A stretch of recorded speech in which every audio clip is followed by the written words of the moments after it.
hizo pesa tunapewa.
Waombolezaji wote ambao wako hapa, amjambo.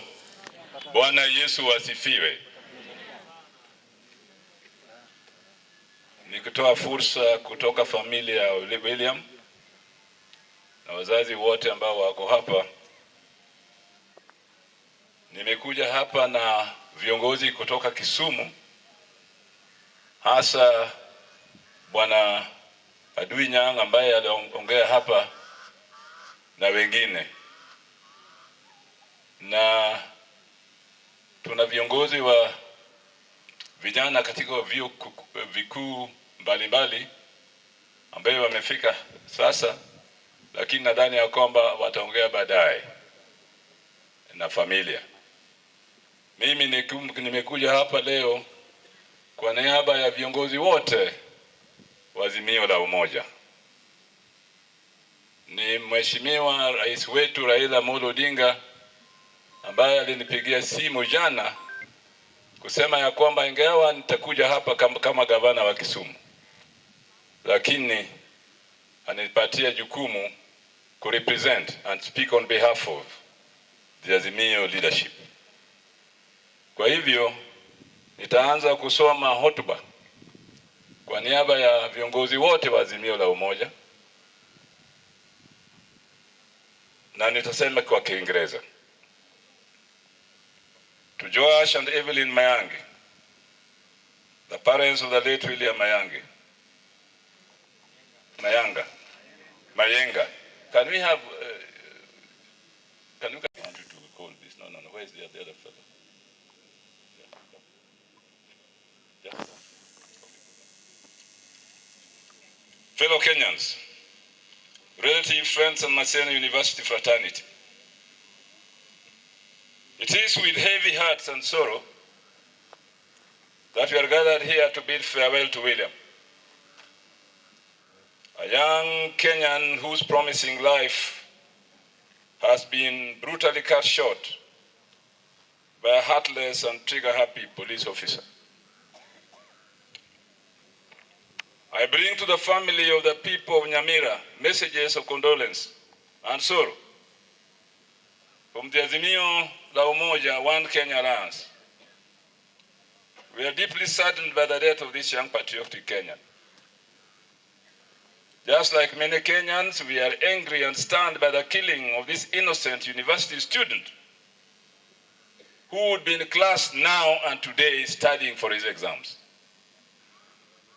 I have personally asked many questions concerning William's killing and will continue to do so.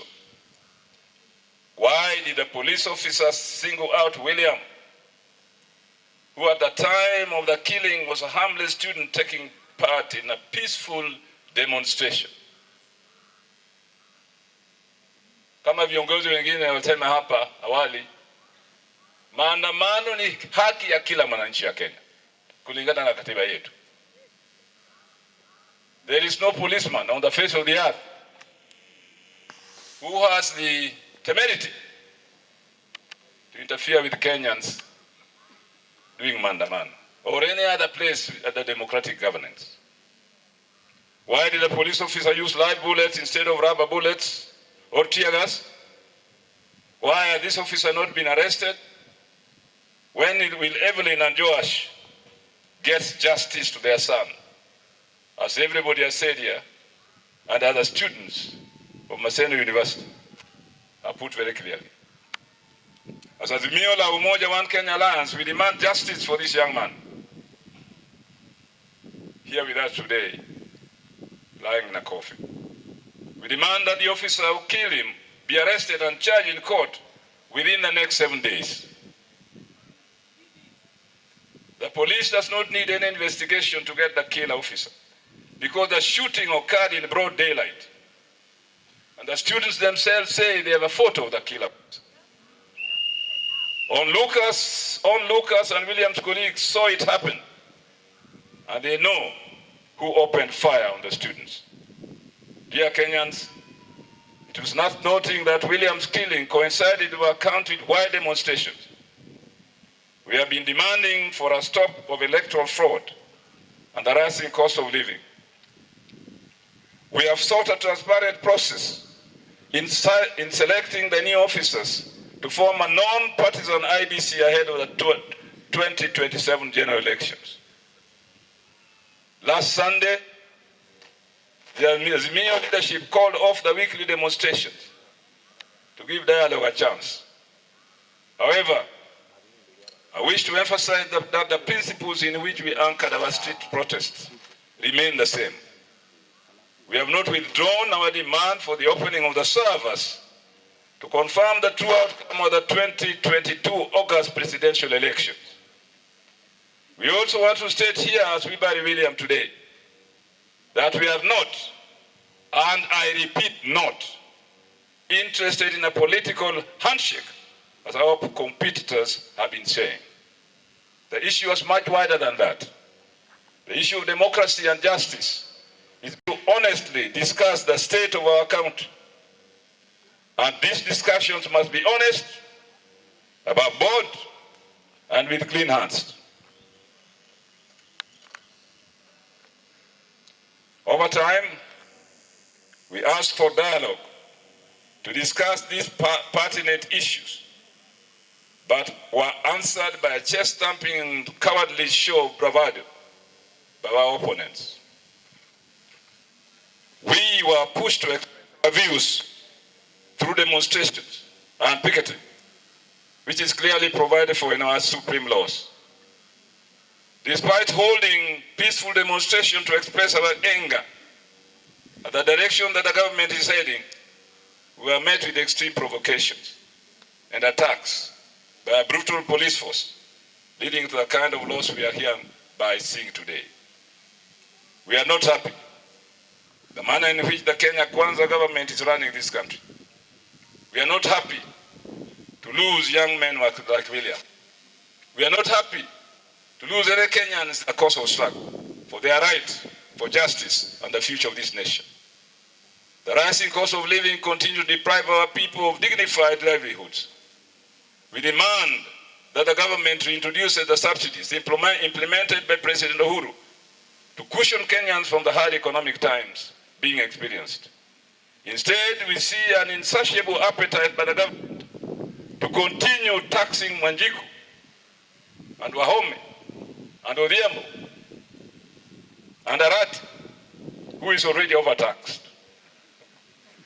How can the government claim to be forward-looking in creating wealth while a key economy driver like electricity is subjected to unreasonable taxation every other day?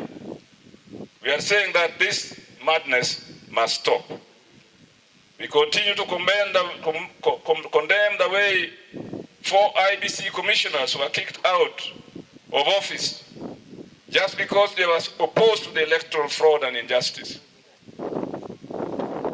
The Sherere 4, as they are known, are popularly known as Sherere 4, did nothing wrong to warrant the injustice meted against them. They paid the ultimate price of patriotism, and they remain our heroes and heroines. The 4 officers raised genuine issues on the tallying of presidential election results. They ought to have been heard instead of being punished and leaving Chebukati announce the results single-handedly. Even in Supreme or appellate courts, decisions, judges who give dissenting views during joint rulings are never sacked. Instead, their rulings are recorded and preserved for references in the future. As the Azimio family, it is our resolve that the constitution of IEBC selection panel, an important institution in our democratization journey, be subjected to a bipartisan process and not left to one political formation. History reminds us that such insensitive acts to achieve short-sighted political gains led us to the 2007-2008 crisis. We must be the country made to walk the path. We must not let the country to walk that path again. As we send off William today, I wish to appeal to the Omugusi to stand firm with us, One Kenya Alliance, because it's the movement of the future. I see you today in the determination of people of Kisii in general and Nyamira that you are with Kenya, One Kenya Alliance, Azimio la Umoja, One Kenya Alliance. May you find the strength to heal from this terrible loss. May the angels of the Lord visit you every day to offer comfort and love.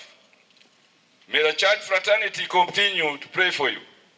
May the students' fraternity continue to be in solidarity with you. May all of us be together with this family at this great moment of agony. As we gather here to honor the memory of this young man, this young soul departed, and to commune in grief with the loved ones and the entire Mugusi community, we must always remember that we are here today because our democracy is on trial. Kenya's democracy is on trial. For the memory of this young man lying over there, the struggle continues. May the blood that he has shed not be in vain. May it revisit those who have done it, so that they are cast by all Kenyans to go to the place that they demand best. Farewell, William, till we meet again in that house above. Ningependa kuomba Mungu aweke William pahali pema peponi. And now, in tradition with that my brother Timothy has said, I wish on behalf of the whole Azimio leadership, Mheshimiwa Raila Odinga, Mheshimiwa Martha Karua, Mheshimiwa Kalonzo Musyoka, on behalf of all of them as Kisumu governor and the leader of all the Kisumu people, I would like to hand over to the family this small support for the future in the next few days.